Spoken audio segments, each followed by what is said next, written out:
Welcome to Composerscape. My name is Jess Hendricks, and this is Scott Hall, who is on this side. Um, this is episode 6, and I have no idea what we're going to be talking about. Movies, video games. We talk about books, but Scott is so ahead of me in the Dresden Files books that he'll just end up spoiling it for me. So, Yeah, well, maybe we should talk about that at some point, because if people yeah, really do want, I'm up who to knows what we could. what I think is, for me so far, the most unique one. I am up to I think it's called Ghost Story or Oh something. yeah, Oh yeah, my yeah, goodness. I guess the fact that there's more books and it's not known as Harry Dresden the Ghost is kind of a spoiler for this book, but yeah. but Well, what's multiverse? interest what's interesting about that? Yeah, and I hate to even talk about it. I spoil the story for people. I don't know. Yeah, I'm only a It's third of the inevitable. way through it. Oh yeah, Well, you really can't even say because if they haven't gotten up to that. But this book, I don't know. We have to have a rule on spoilers because this book, what came out like 4 or 5 years ago now. well, this is pretty. I think this is pretty common knowledge, and I hate to spoil. Just don't spoil the ending for me. You can No, talk I'm not about going to spoil anything the up to. ending. Let's I see, where mean, am I up to? I'm up to he is just I'm not going to reveal anything about the story. oh, okay. Was just a little trivia about, and it for anyone that's read the book or even knows the premise there, or even just kind of looking at the title, this is probably not that much of a mystery. But I read somewhere, I think it was in one of these book Comic-Con author panels, one of these things where Jim Butcher actually said that how novel of an idea it would be to have one of these stories where Harry has to solve his own murder, Yeah. right? Yeah, that's how it starts, yeah. I mean, he's a detective, and he's My problem is it seemed like it picked up right at the end of the previous book. yep. But That's a in problem. between the previous book and this book, I needed a break from Dresden books, so I thought I'd read the second Dune, and the second Dune was so Oh. shocking that I had to immediately read the third Dune, and then I was duned out. So I went Right. back to Dresden. This is like after 2 months, so Yeah. Well, I have in between reading, and so the Dresden Files, he released this in 2020, the very much anticipated next book in the series. And it was a big surprise to everyone because apparently what he had done was he had written so much and filled out so much of this story that whatever it is, like the 14th or 15th book was going to be so ridiculously long that he broke it into 2 books. is he going on And George R. R. Martin? 2020, in 2020, right. And in 2020, he released 2 Dresden Files books, which was like, Oh man, yay, so I'm even hooray. further behind then. But one of those, the first of those 2 was rather brief in comparison, right? It did not have the girth as a book like Changes or even I like his most of the chapter other books. links. So yeah, His chapter links are perfect yeah, for reading a chapter before bed. Sit yeah. in bed 10, 15 minutes, read a chapter. Whereas if you try to read A Song of Ice and Fire, some of those chapters are Yeah. small novellas. It's Well, in trying to pick up some other epic fantasy fiction, some things along those lines, and I really, Wade, should I just go ahead and read the George R. R. Martin books? Should I check out one of these other authors that I've read so much about and heard so much about? So in the last year, I also checked out Patrick Rothfuss, who is 2/3 of the way through what he calls the King Killer trilogy. This, The Name of the Wind, and wow, it's been so many months since I read the second book. I'll have to look. I have to look it up. Fantastic, very novel idea. Just the concepts, like his approach to the story, the magic, and it's the lore, the whole thing, really interesting. So I highly recommend those, but prepare to be incredibly frustrated because you'll just absolutely devour it. And then the third book is still forthcoming. Apparently he's been working on it for years. Now, kind of the opposite of that is this guy named Brandon Sanderson, I don't know if you've heard his name. But apparently he's this brilliant author who's got to be one of the most prolific fantasy writers ever, because the guy is just, he's got a huge body of work out there now, and I decided to dip my toes into those waters. So I'm about, I think, a third of the way through his first book called Mistborn, which is very interesting, very cool for kind of a dark fantasy kind of story through, horses and sorcery type, swords and horses and, that kind of story. But it's definitely one of those settings where you're not sure, is this some sort of post-apocalyptic world? Is this like we were playing Guild Wars 2, and it was like when you see the in-between screens, you swear you saw ruins of modern cities. It's like, right. Exactly. So, anywho, movies. Yeah, you should send me links for those when we're done recording, so I can put them in the description and also look for myself. So, yeah. Good stuff. Yeah, I'm always looking for that. I've watched the first episode of Witcher, the first season of Witcher. I haven't started. Wait, they haven't started the second season yet. They just been filming. And actually, Henry Cavill hurt himself, so they had to stop filming for a while. Oh, God. He's fine now. He twisted his ankle or something, I think. But we were impressed. Yeah, the first episode was crazy. So, but now I'm like, should I read the books? And I kind of want to get the game. I've been looking for a new next game. I'm having serious withdrawal because after Fallen Order, I played Red Dead Redemption 2. Mm-hmm. Have you tried that yet? No. That's just pure immersion. If you want a game that you can immerse in and play like in your free time for hours and never get bored, no grind, it's just literally you become this character. Yeah, it's probably, to me, the best thing Rockstar's made. But that was to the side. I'm like, Witcher is definitely on my list of interesting fans because it's got enough magic and it's got wizards and then these Witcher things, and just from the first episode, it's like, okay, yeah, that kind of looks like the type of fantasy book I need right now, because you read Game of Thrones and it's even less magic than Lord of the Rings. I mean, Lord of the Rings, you have wizards, but they're not running around throwing fireballs. So you have to kind of read like D&D books to get that. And it's hard to find, because you can read the description. I mean, like there's the Wheels of Time, or what is that called? Yeah, the Wheels of Time saga. Did they finish?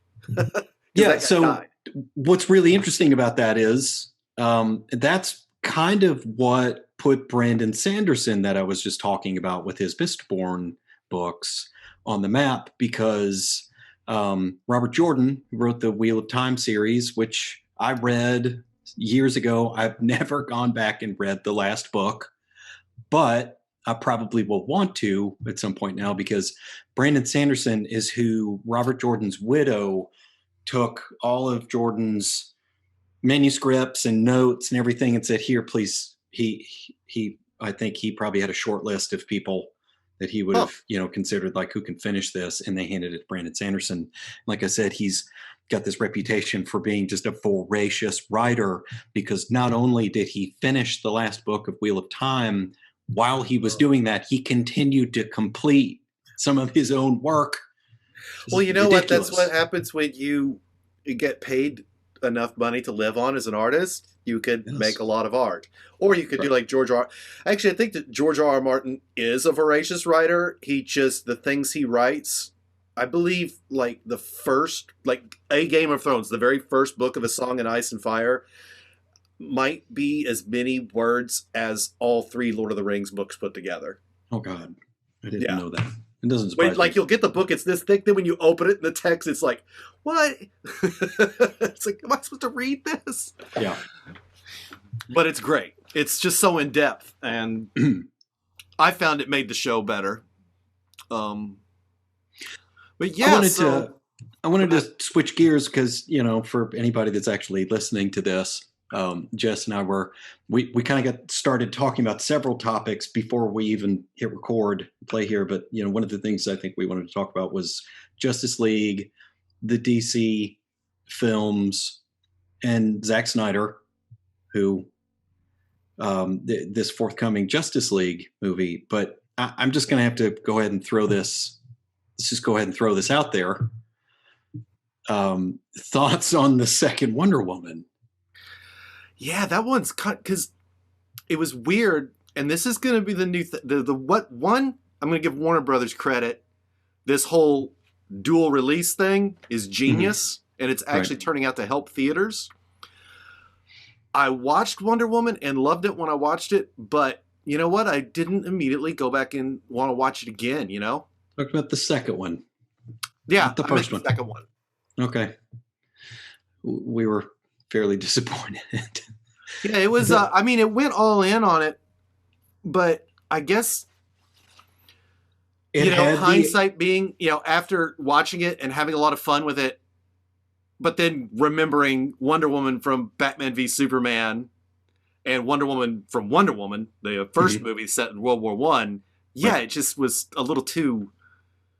Well, there were some of the writing.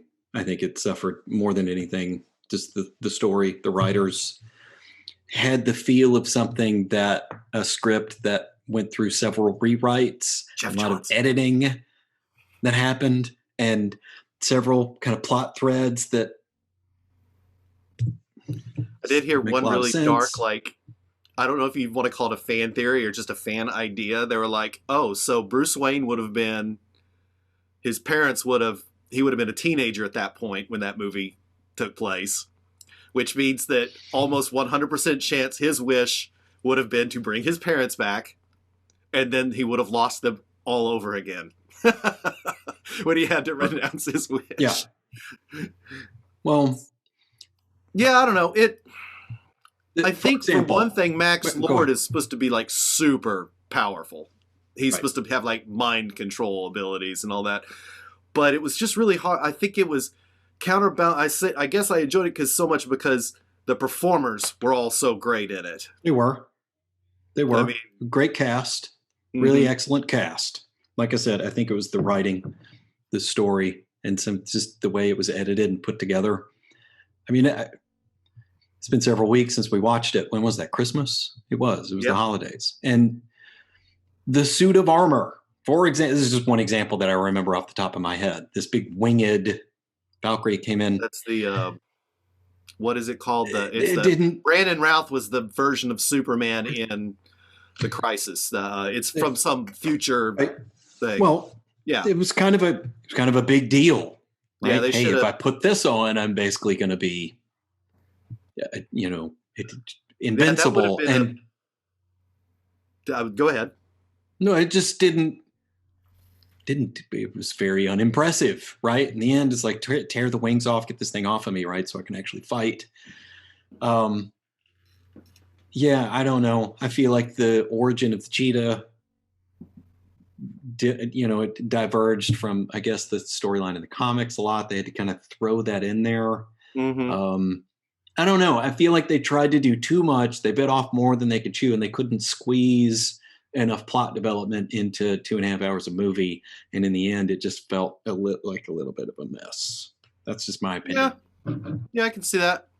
It is funny though. It's one of those. I think like even the further away we get from it, it'll probably be even more like it's like you're choosing. Say it's like I want to watch a DC movie, and the odds will be highly against that one. I would think at this point. Probably. I kind of have the same feeling with Birds of Prey, except it didn't have writing problems. It just was, I don't know. It's just a story about some interesting characters, and that's one I actually want to rewatch. Have you seen Birds of Prey?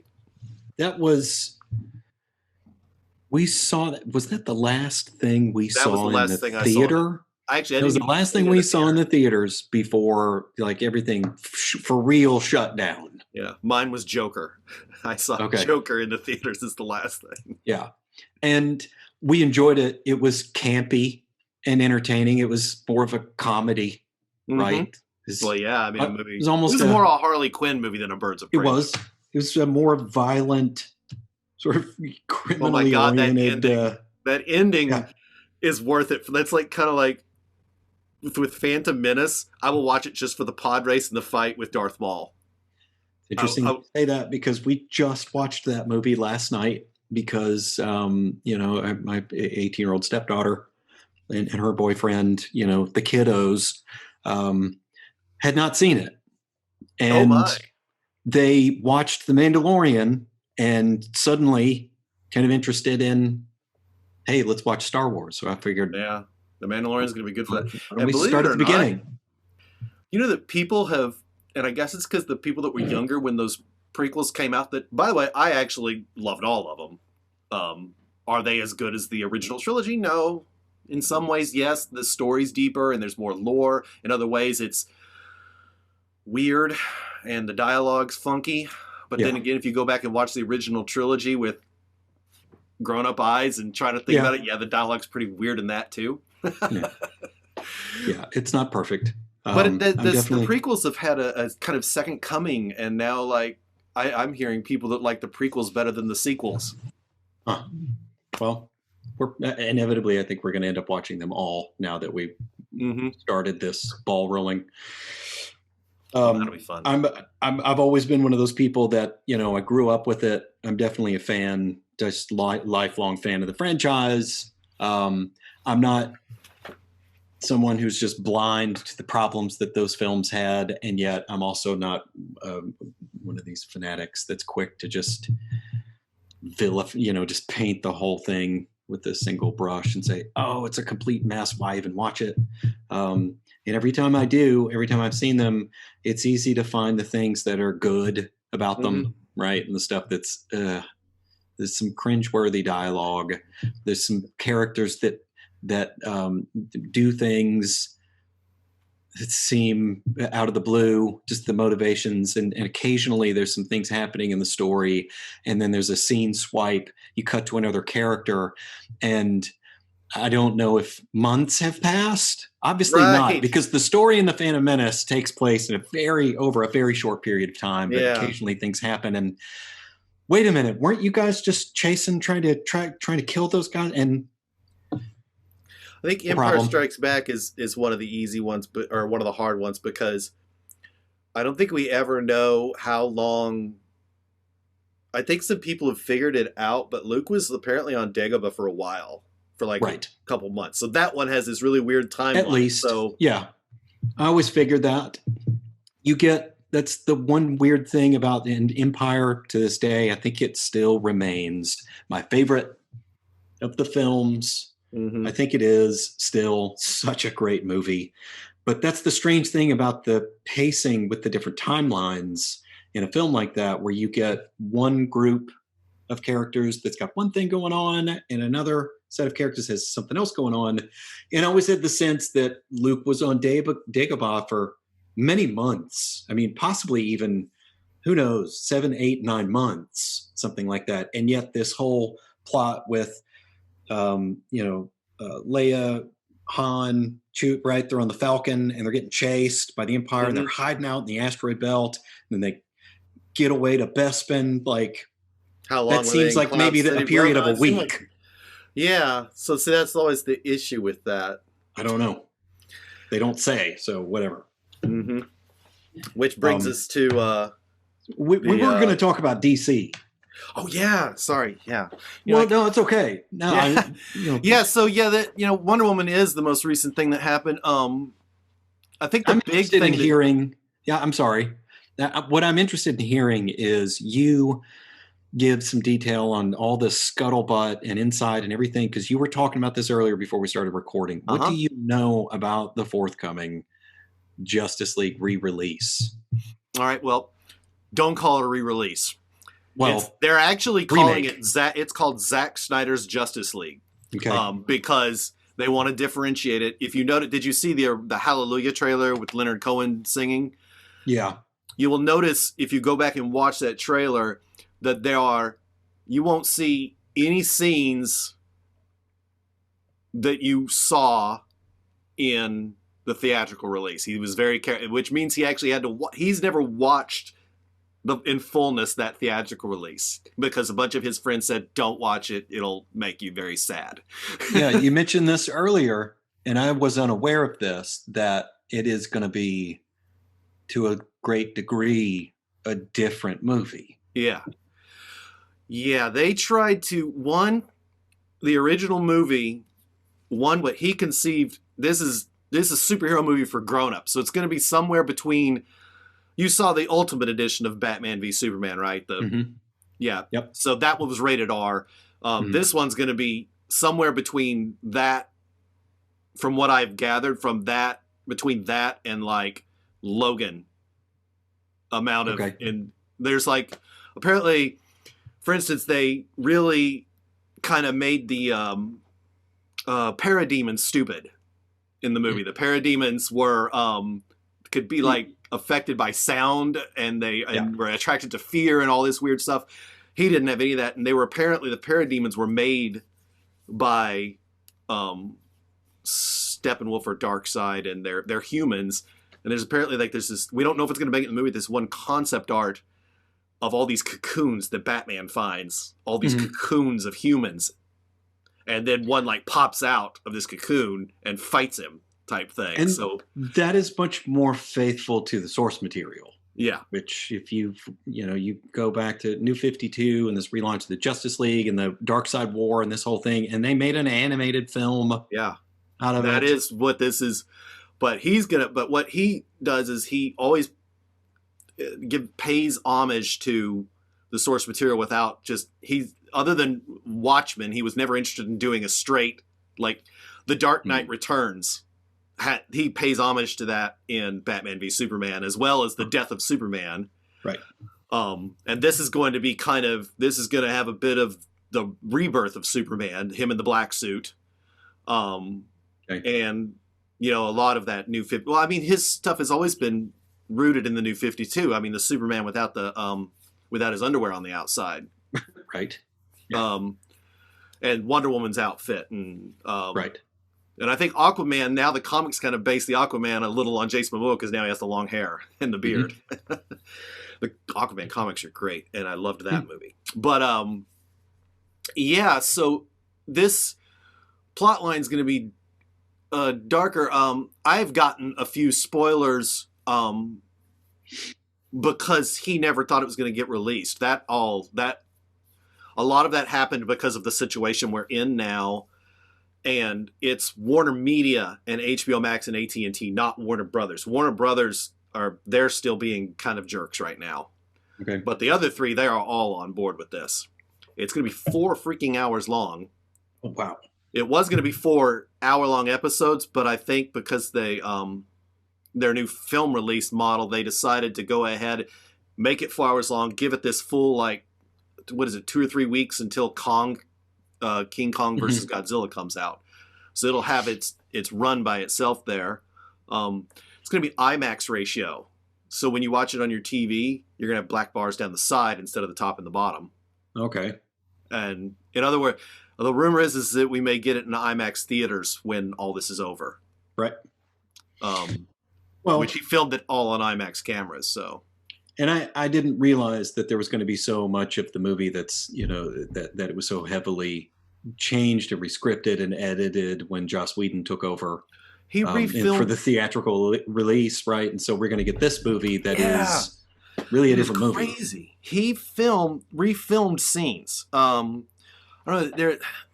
There's one where it shows Cyborg looking out his window, and Joss Whedon completely refilmed this scene with him having the hoodie on, right, and looking at the window, and the bricks look very fake, like movie set CGI bricks. And he completely refilmed this, and in the original, Cyborg's looking out a broken window with no hoodie, just full Cyborg. Yeah. And there's a whole, I saw storyboards for this, there's a whole scripted, remember the first flight scene in Man of Steel, which still is, to me, the best scene in that whole movie? You get a Cyborg first flight of him figuring out that he can fly and zooming around Gotham City flying. But then there's other surprises. For instance, did you know that Harry, you know who the actor Harry Lennox is, right? Yeah. He's in. You see him in recently. He was in. We started watching Blacklist again. Yeah, right? Which actually apparently he just said on Twitter it got renewed. Well, he played the general in Man of Steel, and then he was Secretary of State or something in Batman v Superman. Mm-hmm. And it was revealed in a little storyboard that this whole time that general is John Jones. Oh. That'd be There's a, actually a scene twist. where and they completely the thirsty joke in when Lois and Clark's mother or Martha are talking in the newsroom in Justice League. That was Okay. completely refilmed. That was supposed to be a more heartfelt meeting between the two at Lois's apartment. Oh, But here's the trick. No, I'm not going to tell you. Let's just say Martian Manhunter's in the movie. He even kind of confirmed it today. He tweeted this image here. That's Cyborg with his face covered that you never saw. Right. And apparently Martian Manhunter is going to have a conversation with someone in the League. I'm Right. assuming Bruce, since he's Well, doing this. I'll be anxious to see that. I'm excited very much. The director of about the photography movie. said that they only used 10%.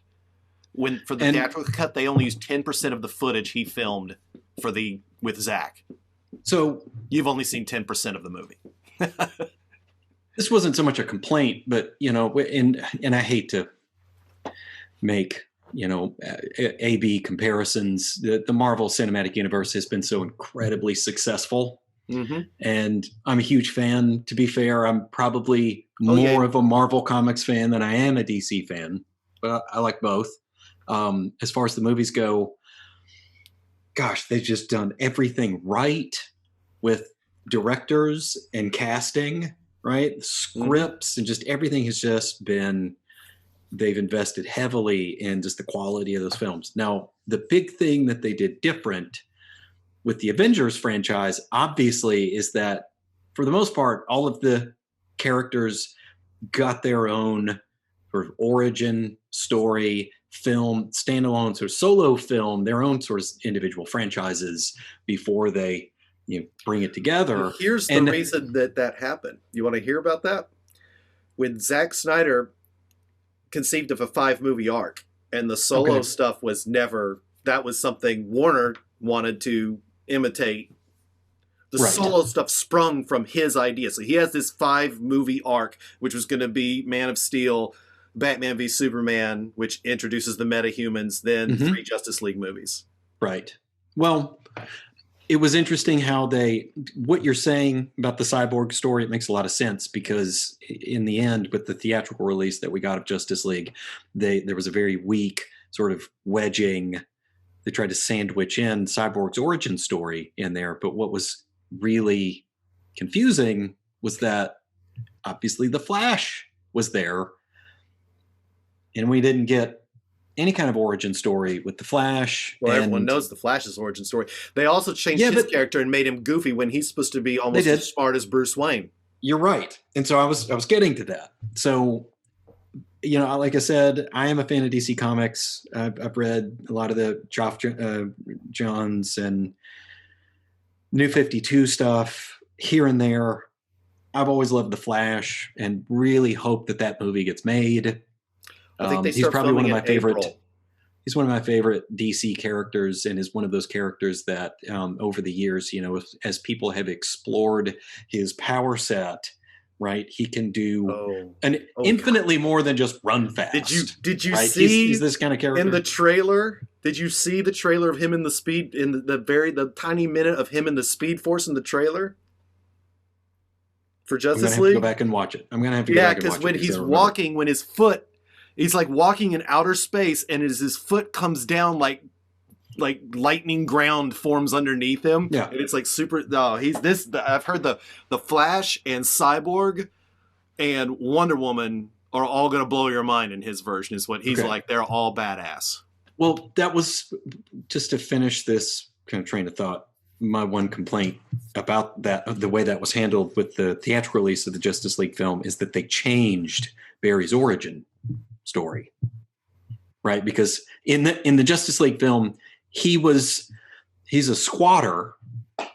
Oh yeah, right. Trying to and his origin story, as far as I know, has never really been monkeyed with. Has never been changed. He was always working. He's a crime scene investigator. He's a forensic scientist, and he's hanging out in his lab one night, and he's got a bunch of chemicals and stuff. Gets hit by lightning. Do with that.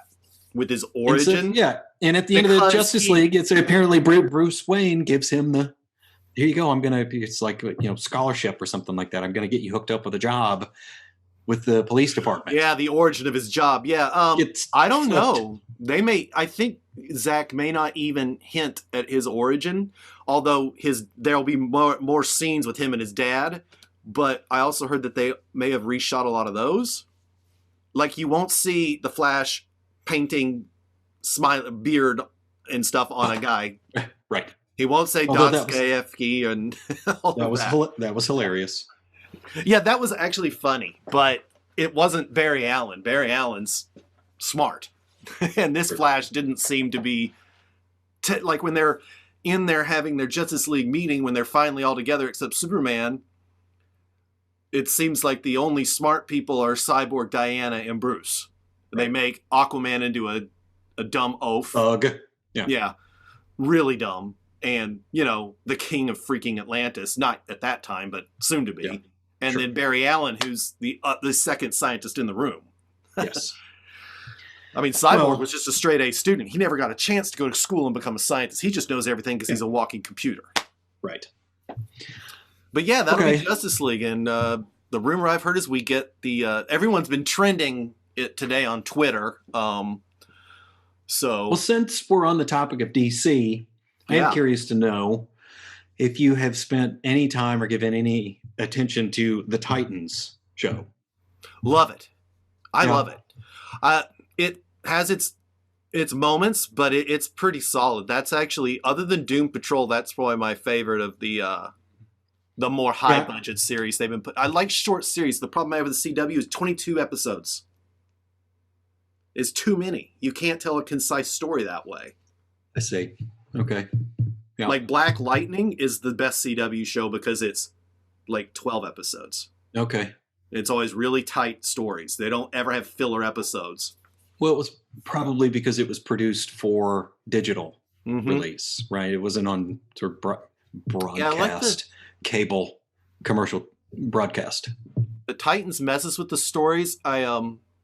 Well, don't spoil the second season for me, because what I was going to say is I watched the first season back when the DC channel first came out, and I didn't continue to subscribe to that DC channel. But then they put the Titans on HBO, Yep.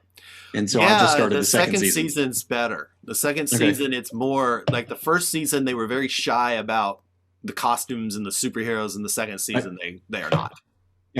And just scrolling through the episode titles, I can see that they're going to introduce Superboy. They're going to bring on what are the other guy? Crypto, Aqualad, man. right?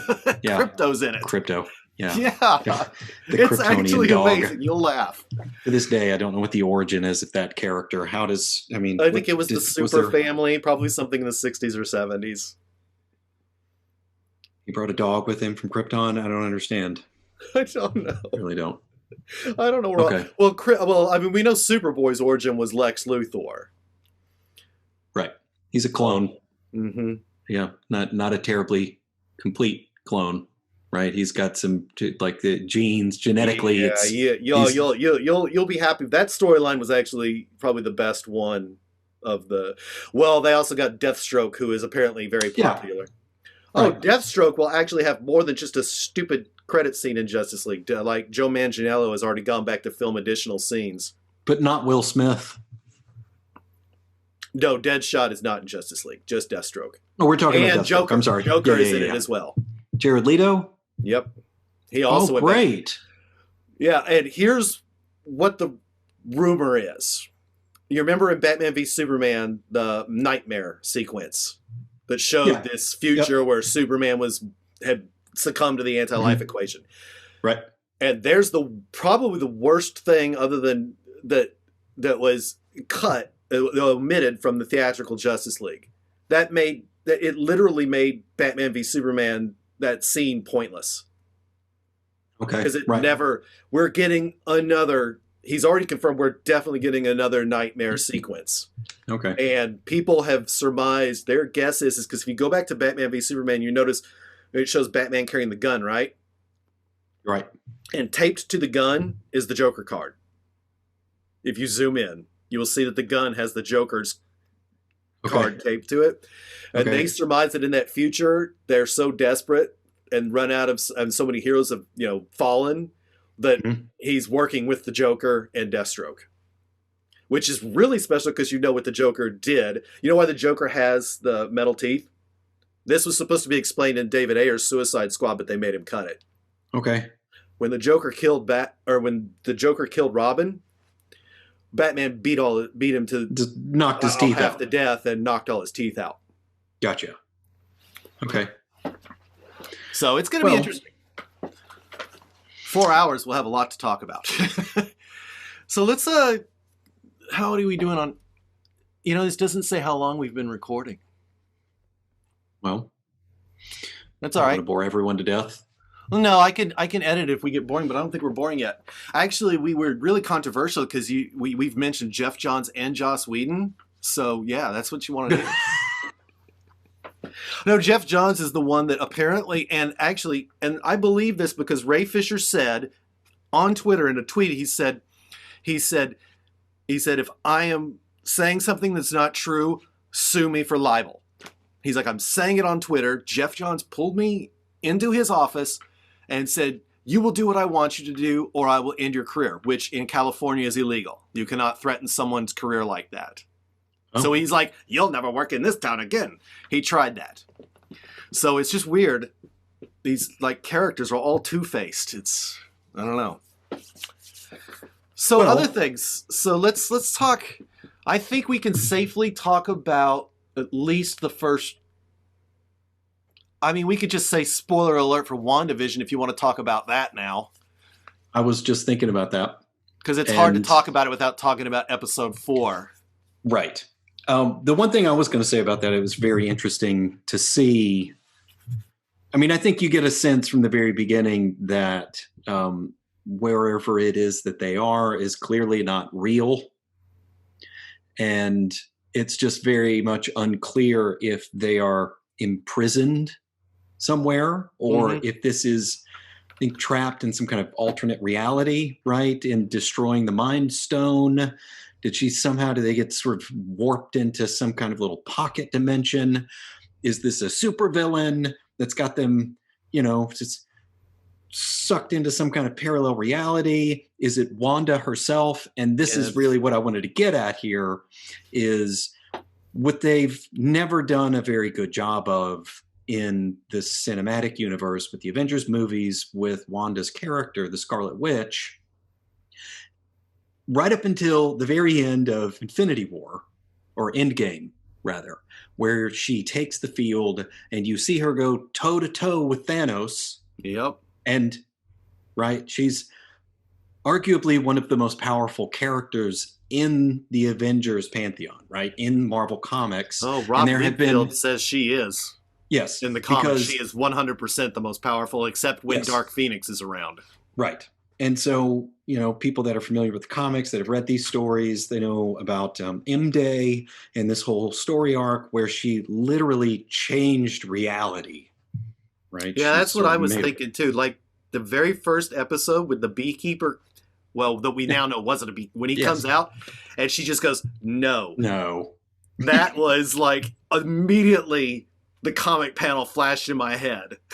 No more mutants. Yeah. Right then it's like, oh, so this is her. And then in the last episode where Monica Rambeau is talking to her and she's just like, you don't belong here. It's like, that made me really think that if she didn't create this world or was forced to create this world or was forced to be in or was forced to create the world and be in it, that she likes it and she doesn't want to leave. Right. And I think you're onto something there. I think this is her having a mental breakdown, having a snap, which has also happened to Wanda in the comics.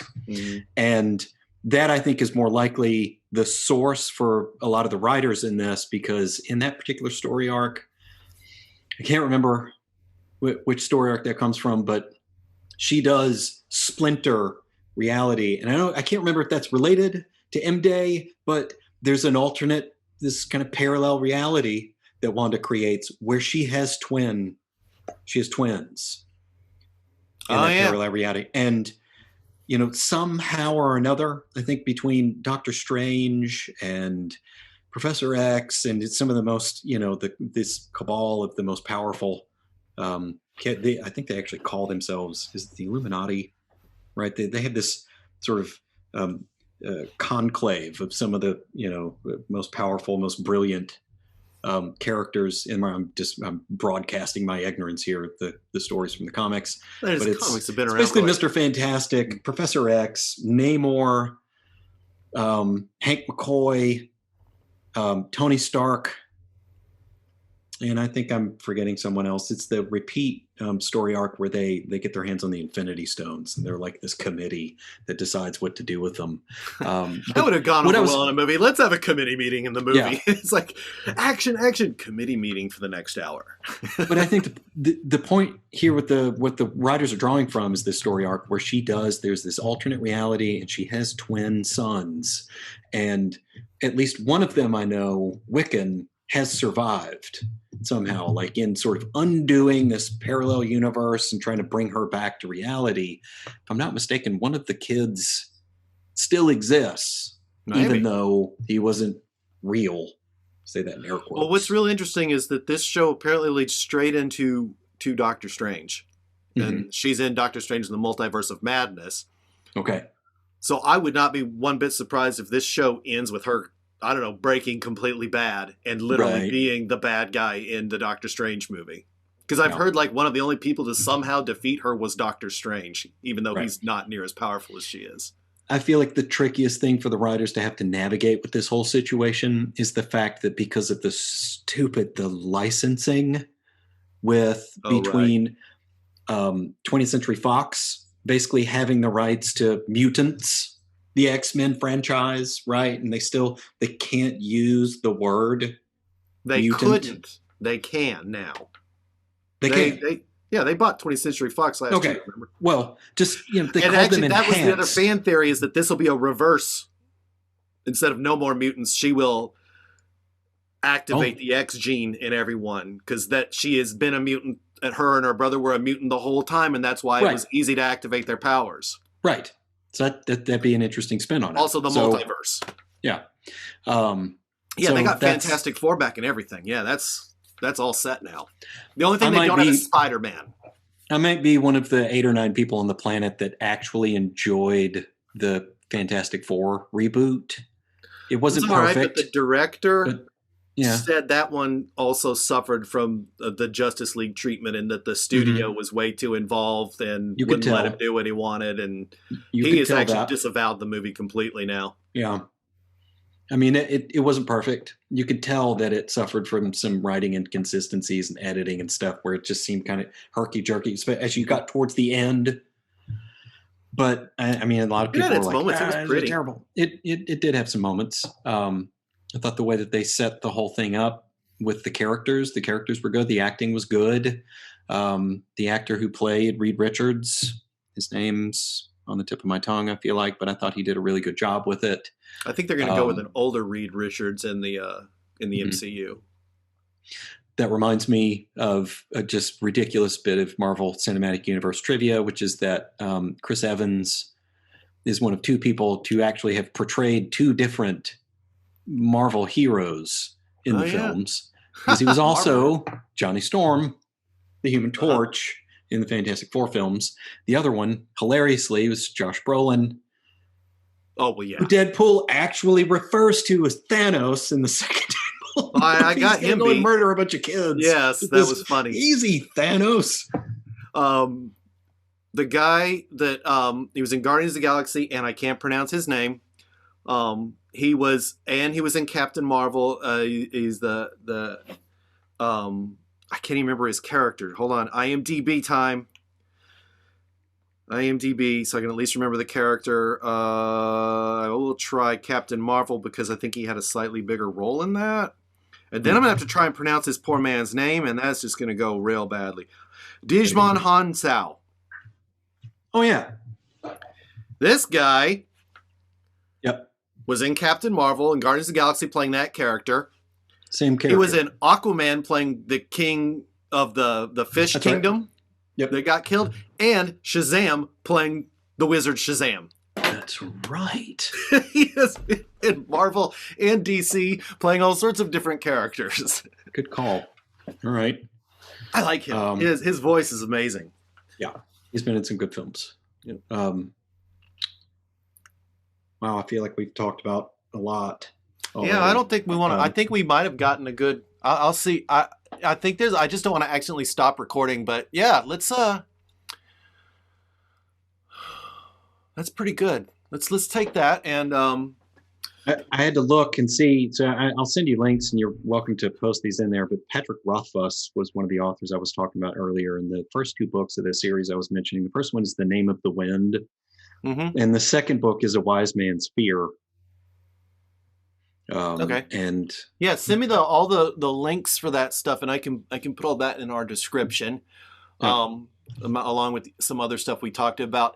And for people that are particularly into fantasy and really good writing, good books, and interesting, kind of a really unique spin on magic and just kind of how that works, and talking a lot about it, and some like from almost like a physics theoretical kind of standpoint, real nerdy.